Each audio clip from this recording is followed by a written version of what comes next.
The autumn light filtered through the kitchen window, casting long shadows across Jessica's granite countertop as she prepared dinner for what she believed was her perfect family. Steam rose from the pasta sauce, carrying the aroma of fresh basil and garlic through their suburban home. Tom would be home soon with the kids from soccer practice, and everything needed to be just right, as it always was. 14 years of marriage had taught Jessica the rhythm of their life together. She knew the sound of Tom's SUV pulling into the driveway, the excited chatter of their twins, Emma and Nathan, as they burst through the door with tales of their day, and the comfortable routine that followed. It was a life she had carefully crafted, each piece fitting together like a well-designed puzzle. But puzzles can hide their missing pieces, and perfection often masks the deepest cracks. The first hint that something was amiss came while Jessica was clearing out Tom's old work desk in their home office. He'd recently upgraded to a sleeker model, and she'd volunteered to organize the decades' worth of accumulated papers, cables, and forgotten items that had gathered in its drawers. That's when she found it, a small plastic bag containing an old SIM card, tucked away behind a stack of warranties and instruction manuals. Jessica might have thrown it away without a second thought, but something made her pause. Perhaps it was the way it had been hidden, or maybe it was the slight tremor in Tom's voice when she mentioned cleaning out the desk that morning. Whatever the reason, she found herself sliding the SIM card into her old phone, a model she kept as a backup in their emergency drawer.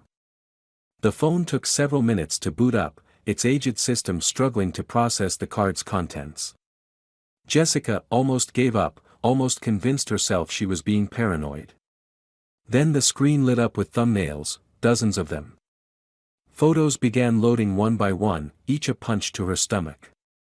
A woman, beautiful in an effortless way, holding a young boy who couldn't be more than 7 or 8. The boy had Tom's eyes, there was no mistaking them. They were the same eyes she saw every morning across the breakfast table, the same eyes their twins had inherited. Jessica's hands shook as she scrolled through more images.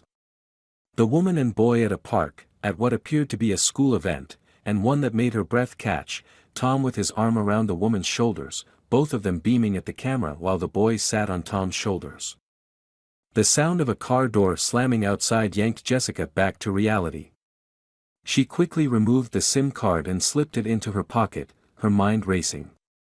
The voices of her children grew louder as they approached the front door, and she could hear Tom's deep laugh, the same laugh she'd found so charming when they first met in college. "Mom! We won our game!" Emma's voice rang through the house as the door opened. Jessica forced a smile onto her face, years of hosting PTA meetings and neighborhood gatherings coming to her aid. "That's wonderful, sweetheart. Dinner's almost ready." Tom appeared in the kitchen doorway, his tie loosened and jacket slung over his shoulder. He looked exactly as he always did, dependable, honest Tom, the man who coached their kids' soccer team and never missed a parent-teacher conference. The man who apparently had a whole other life hidden away on a tiny piece of plastic. "Smells amazing in here," he said, leaning in to kiss her cheek. Jessica turned slightly, letting his lips brush her hair instead. "The kids should wash up," she said, her voice steady despite the storm brewing inside her. "We need to talk after dinner, Tom. About what I found in your desk today." She saw it then, the slight stiffening of his shoulders, the almost imperceptible pause in his movement as he reached for a glass. In that moment, Jessica knew that whatever explanation he had, whatever story he was about to tell, their perfect family portrait had already begun to crack. The pasta sauce bubbled on the stove, ignored now as Jessica watched her husband's face carefully compose itself.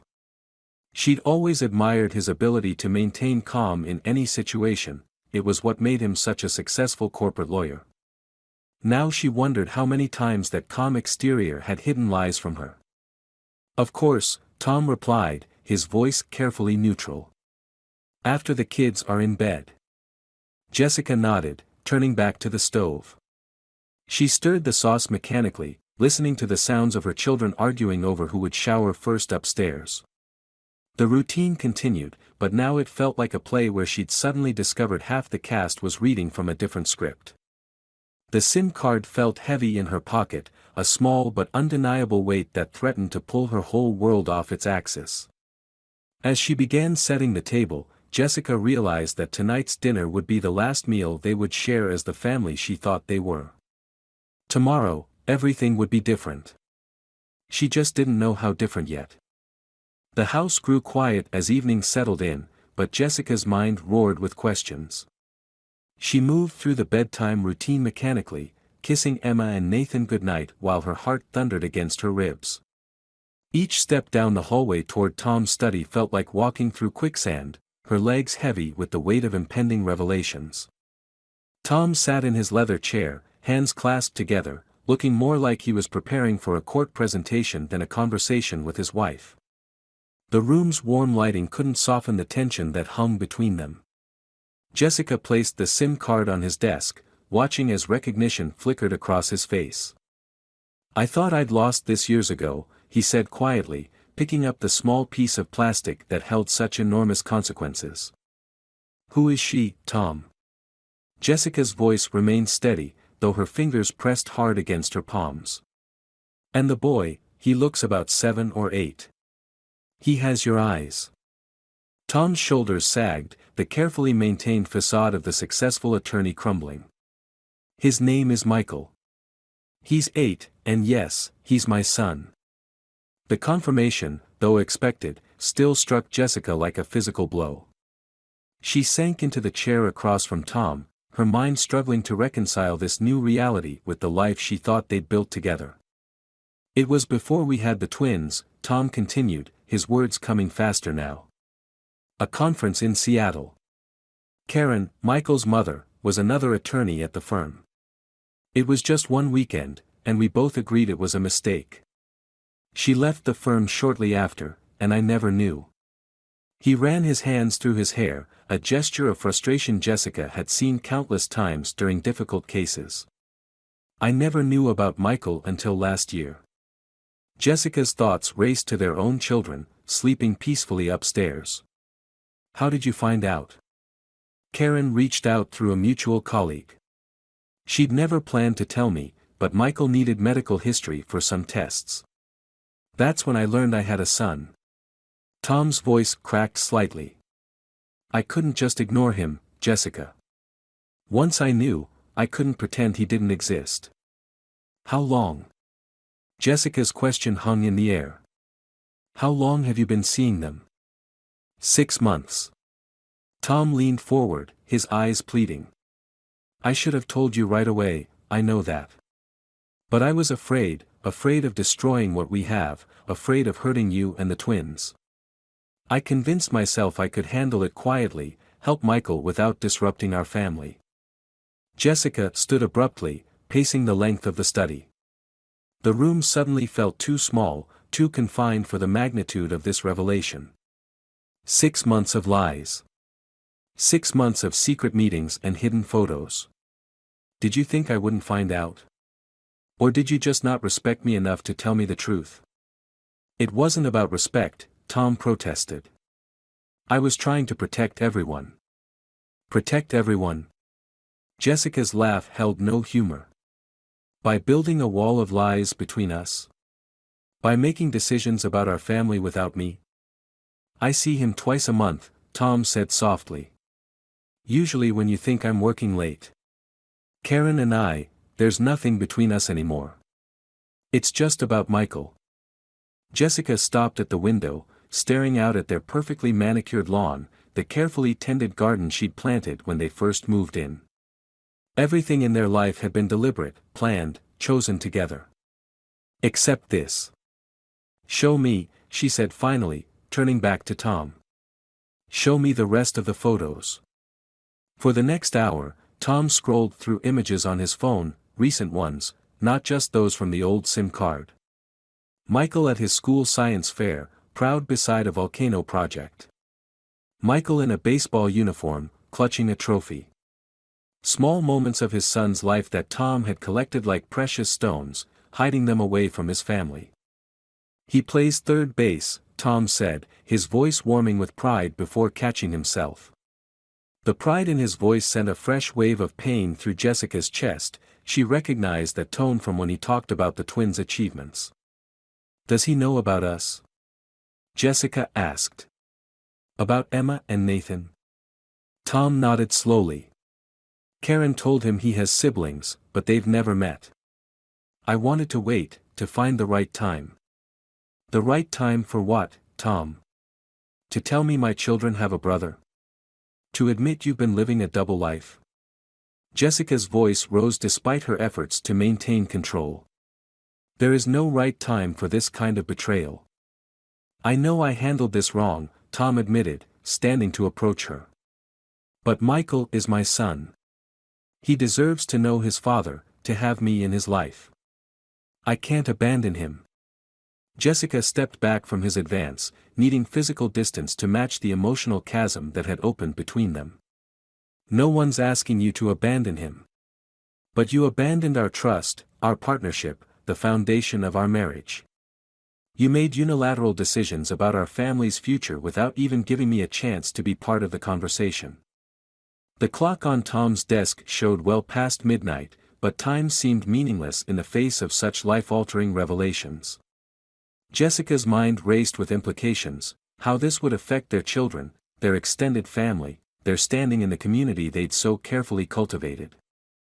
"I need time," she said finally, her voice tight with controlled emotion. "Time to process this, to figure out what it means for us.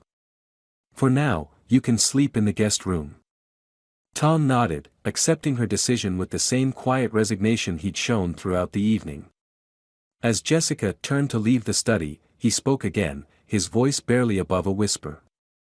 "I love you, Jess. That's never changed."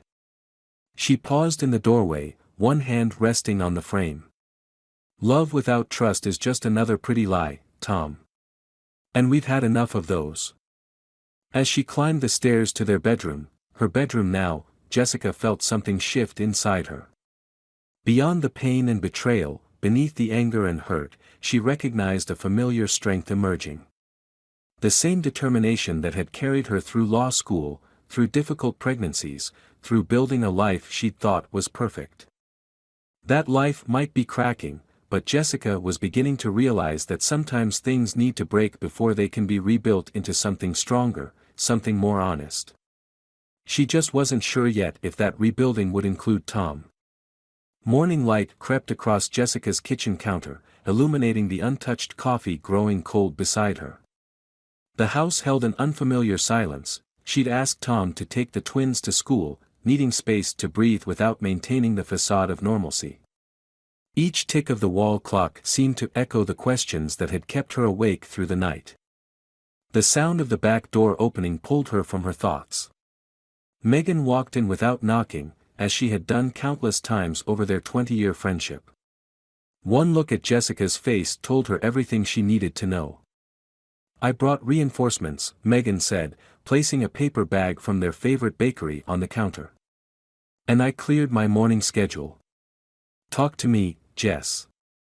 Jessica's carefully maintained composure began to crack. "Remember when we were in college, and you said I was lucky to find someone as reliable as Tom? That he was the kind of man who'd never surprise you?" Megan settled onto the barstool beside her, waiting patiently as Jessica revealed the events of the previous night. The discovery of the SIM card, the photos, the existence of Michael, and Tom's double life unfolded between sips of fresh coffee and untouched pastries. "I keep thinking about all the times he said he was working late," Jessica said, her voice hollow. "All the weekend meetings and business trips. How many of those were lies? How do I separate the truth from the carefully constructed fiction he's built?" "Take a breath," Megan advised, her hand steady on Jessica's arm. "You're a lawyer, Jess. You know better than anyone that reactions made in the heat of emotion rarely lead to the best outcomes." "I'm not preparing for court, Meg. This is my life, my children's lives." Jessica stood, nervous energy propelling her across the kitchen. "Emma asked this morning why Daddy slept in the guest room. What am I supposed to tell them? That they have a brother they've never met?" That their father has been living a separate life we knew nothing about. Megan watched her friend pace, recognizing the familiar signs of Jessica's analytical mind trying to impose order on chaos. Maybe the first step isn't about the children, or even about Tom. Maybe it's about you deciding what you want moving forward. The words stopped Jessica in her tracks. What did she want? The question seemed simultaneously simple and impossibly complex. I want my life back, she said finally. But that life was built on incomplete truths. How do I reconcile that? You're thinking like a lawyer again, Megan observed. Looking for precedents, trying to find the perfect argument that will make everything make sense. But some things don't fit into neat legal boxes, Jess. A sudden thought struck Jessica. I need to meet her, Karen. I need to understand what's really happening between them. The idea took root, growing stronger as she considered it. Tom says it's just about Michael, but those photos, the way they look together. Are you sure that's wise? Megan's concern was evident. Meeting her might not give you the clarity you're looking for. I'm sure of nothing anymore, Jessica admitted, sinking back onto her bar stool. But I can't make decisions about my future based on Tom's filtered version of the truth. I need to see for myself. Megan was quiet for a moment, considering. If you do this, you need to be prepared for any outcome. Are you ready for that? Jessica's gaze drifted to the family photos lining their kitchen wall, carefully curated moments of happiness that now felt like exhibitions in a museum of incomplete truths. I spent years building the perfect life, Meg. The right career, the right husband, the right family in the right neighborhood. But maybe perfection was just another way of avoiding reality. And what is reality? Megan asked softly. Reality is messy. It's complicated and uncomfortable and doesn't fit into the neat boxes we create for it. Jessica's voice grew stronger as she spoke. Reality is a young boy who deserves to know his siblings, and a woman who's been carrying this secret, and a man who thought he could keep these worlds separate forever. And where do you fit in this reality? Jessica reached for her phone, determination settling over her features. That's what I need to figure out. But I won't do it hiding behind Tom's lies or my own fears. She pulled up her husband's contact information, knowing his recent calls would lead her to Karen. I'm going to meet her, Meg. Not as Tom's betrayed wife or the twins' protective mother, but as someone seeking truth, however uncomfortable it might be. Megan recognized the shift in her friend's demeanor, the same quiet strength that had carried Jessica through law school while working 2 jobs, through a difficult pregnancy with the twins, through building her own practice from scratch. Do you want me to come with you? Jessica shook her head, already composing a message to Karen. This is something I need to do alone. But afterward, I might need someone to help me make sense of whatever I discover. I'll be here, Megan promised. Whatever you find out, whatever you decide, I'll be here. As Jessica pressed send on the message, she felt something shift inside her, not the shattering pain of the previous night, but a quiet resolve. The perfect life she'd built might be crumbling, but perhaps within those cracks, she would find something more valuable than perfection, truth, strength, and the courage to face whatever came next on her own terms. The cafe Jessica chose for the meeting sat on the outskirts of town, far from the familiar haunts of her social circle. Late autumn wind scattered leaves across the parking lot as she watched Karen approach through the window. In person, she carried herself with a quiet confidence that the photos hadn't captured, an easy grace that made Jessica's carefully selected business attire feel like armor rather than clothing. Thank you for agreeing to meet, Jessica said, gesturing to the seat across from her. Her voice emerged steadier than she felt, years of courtroom experience lending her strength she wasn't sure she possessed. Karen settled into the chair, her movements deliberate and composed. I've been expecting this conversation for months, she admitted. Though I thought it would happen differently. The waiter approached, but Jessica waved him away. She needed clarity more than coffee, answers more than pleasantries. Tell me about the time Tom spends with Michael. All of it, not just what he's chosen to share. Something flickered across Karen's face, sympathy, perhaps, or understanding. He comes to Michael's baseball games every other Saturday. Sometimes he helps with homework, especially science projects. Michael adores him. And the times in between. The long phone calls, the text messages about second chances. Jessica watched Karen's expression shift, noting the subtle tells she'd learned to read in countless depositions. Karen's fingers traced the edge of her unused napkin. Tom struggled with guilt at first, not just about Michael, but about us. About what happened in Seattle. What exactly happened in Seattle, Karen? Because I'm finding it hard to believe it was just one weekend. The silence stretched between them, heavy with unspoken truths.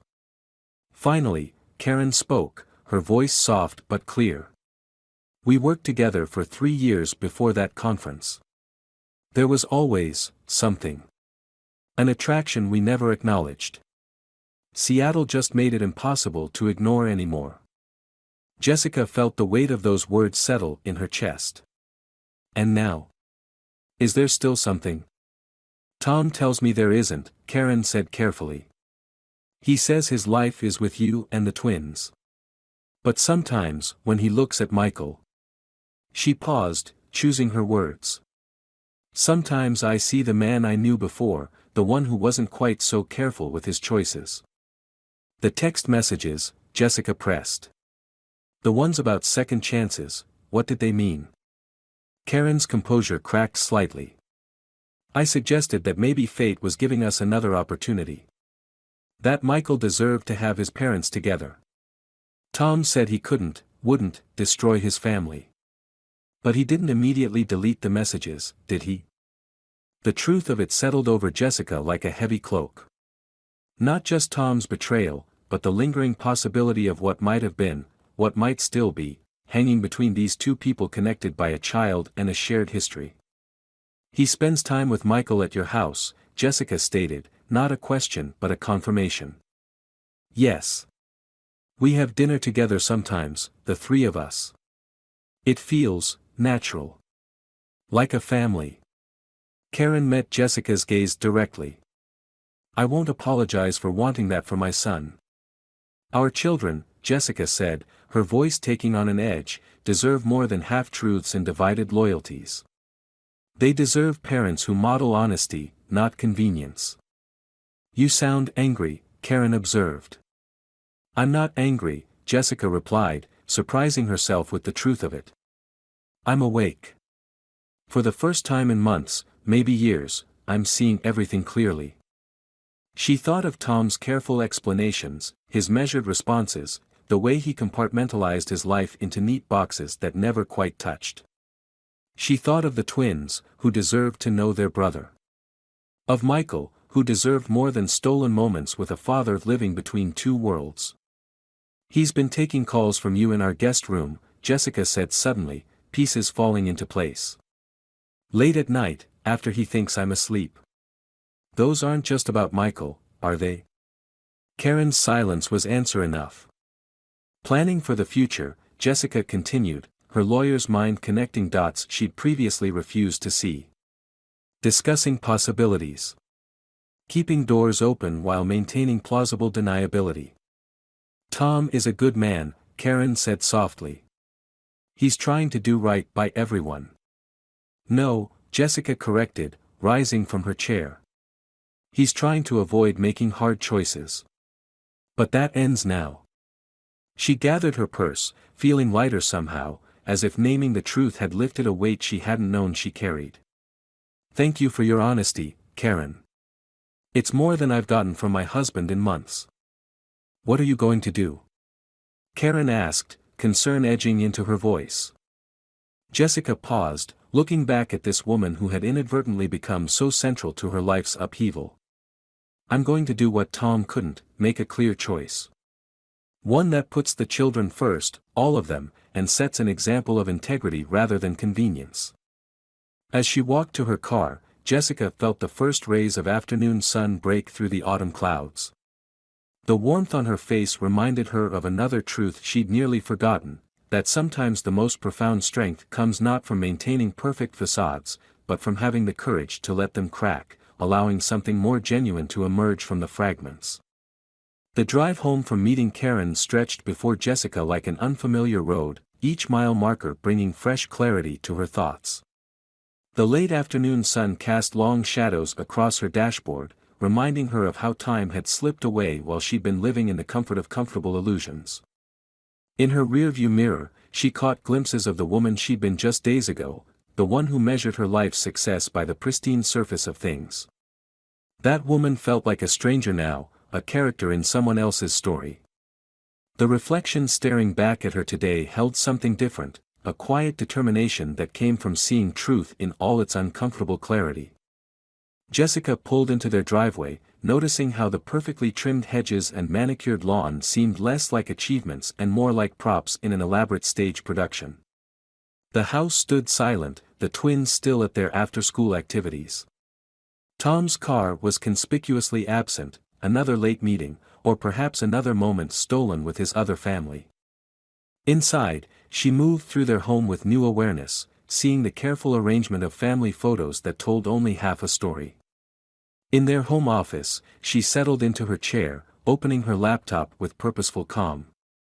The document she began typing wasn't a legal brief or a PDA meeting agenda, it was a roadmap for the conversations ahead. Her phone buzzed with a text from Tom, "Working late tonight. Don't wait up." The familiar words landed differently now, stripped of their power to wound. Jessica's response was simple, "We need to talk. All of us. Including Michael." The typing bubbles appeared and disappeared several times before Tom's reply came through, "It's not the right time." "There is no right time for truth, Tom," she typed back.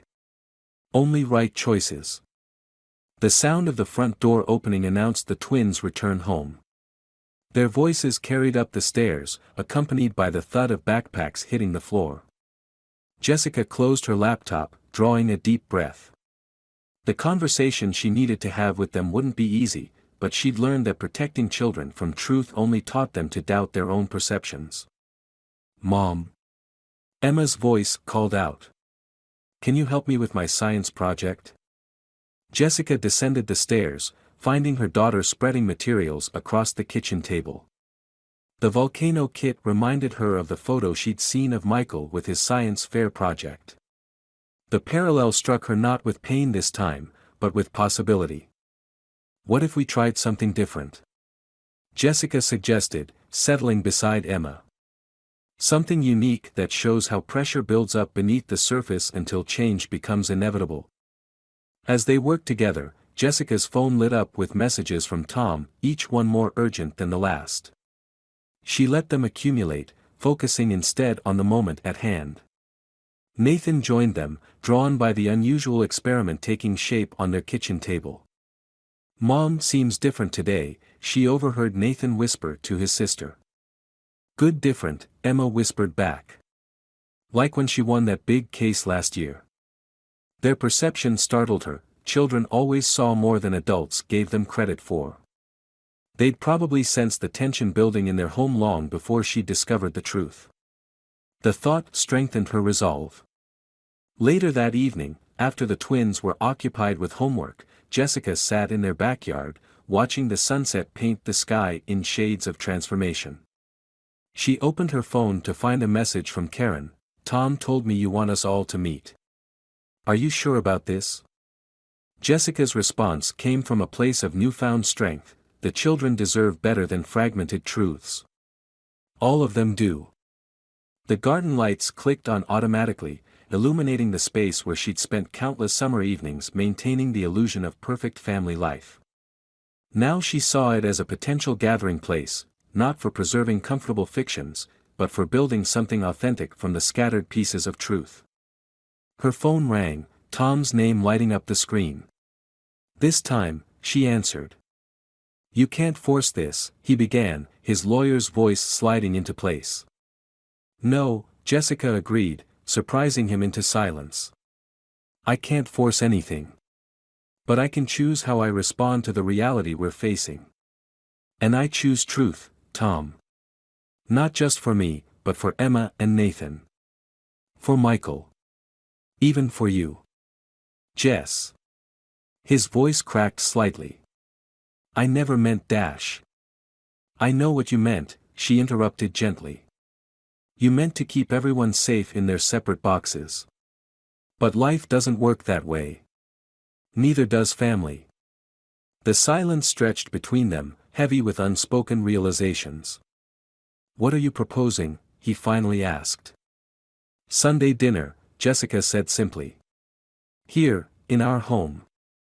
All of us. No more shadows, no more compartments. Just truth, however uncomfortable it might be. As she ended the call, Jessica noticed her hands were steady, her breath even. The fear that had gripped her since finding the SIM card had transformed into something else, not acceptance exactly, but a determination to face whatever came next with clear eyes and an open heart. The porch light cast her shadow long across the lawn, reminding her that sometimes the most profound changes began not with grand gestures, but with simple choices to step out of comfortable shadows into unflinching light. Sunday arrived wrapped in autumn gold, the afternoon light streaming through Jessica's kitchen windows as she moved with deliberate grace, preparing a meal that would serve as both an ending and a beginning. Each dish she placed on the table represented a piece of the life she was choosing to build, not perfect, perhaps, but honest in its imperfection. The doorbell's chime sent ripples through the careful calm she'd cultivated. Emma and Nathan, already curious about the mysterious dinner guests their mother had mentioned, peered down from the top of the stairs. Tom stood in the foyer, his usual confidence replaced by an uncertain stillness as Jessica moved to answer the door. Karen and Michael stood on the doorstep, the boys' features so startlingly familiar that Jessica heard Emma's sharp intake of breath from above. Michael clutched a small gift bag, his eyes darting between the adults with the keen perception of a child who had learned to read unspoken tensions. Welcome, Jessica said, the word carrying more weight than a simple greeting. Please, come in. The moments that followed unfolded like scenes from a play no one had rehearsed. Nathan and Emma descended the stairs slowly, drawn by curiosity stronger than their uncertainty.